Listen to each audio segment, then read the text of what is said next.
భారతీయ సమాజంలో మహిళల ఆస్తి హక్కుల విషయంలో ఎప్పుడూ ఏదో ఒక చర్చ జరుగుతూనే ఉంటుంది. తాజాగా ఆంధ్రప్రదేశ్ హైకోర్టు వెలువరించిన ఓ చారిత్రాత్మక తీర్పు మహిళల ఆర్థిక స్వతంత్రాన్ని మరో మెట్టుపైకి తీసుకెళ్లింది.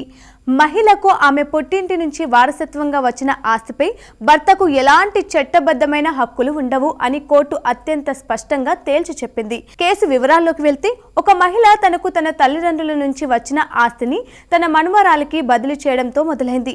అయితే వివాహ బంధం రీత్యా భార్య ఆస్తిపై తనకు కూడా హక్కు ఉంటుందని, అందులో వాటా కావాలని ఆమె భర్త కోర్టును ఆశ్రయించాడు. ఈ కేసు విచారణలో కోర్టు హిందూ వారసత్వ సవరణ చట్టంలోని సెక్షన్ 15(2)A ని ప్రధానంగా ప్రస్తావించింది.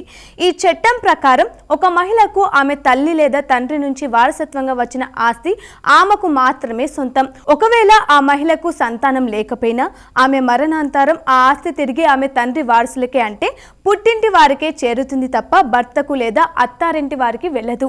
ఆస్తి ఏ మూలాల నుంచి వచ్చిందో అదే వంశంలో కొనసాగాలనేది ఈ చట్టం యొక్క అసలు ఉద్దేశం. అలాగే ఆంధ్రప్రదేశ్ హైకోర్టు న్యాయమూర్తులు ఈ కేసులో భర్త వాదనలను పూర్తిగా తోసిపుచ్చారు. మహిళ తన వారసత్వ ఆస్తిని ఎవరికైనా బహుమతిగా ఇవ్వడానికి, విక్రయించడానికి లేదా బదిలీ చేయడానికి పూర్తి స్వేచ్ఛ కలిగి ఉంటుంది. ఆస్తి బదిలీ విషయంలో భర్త సమ్మతి గాని సంతకం గాని అవసరం లేదు.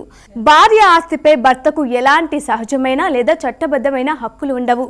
ఈ నిర్దిష్ట కేసులో మనవరాలికి ఆస్తిని ఇవ్వడం పూర్తిగా సబమేనని కోర్టు స్పష్టం చేసింది. ఈ తీర్పు కేవలం ఒక ఆస్తి వివాదానికి ముగింపు మాత్రమే కాదు, సమాజంలో మహిళల స్థానాన్ని బలపరిచే ఒక గొప్ప నిర్ణయం.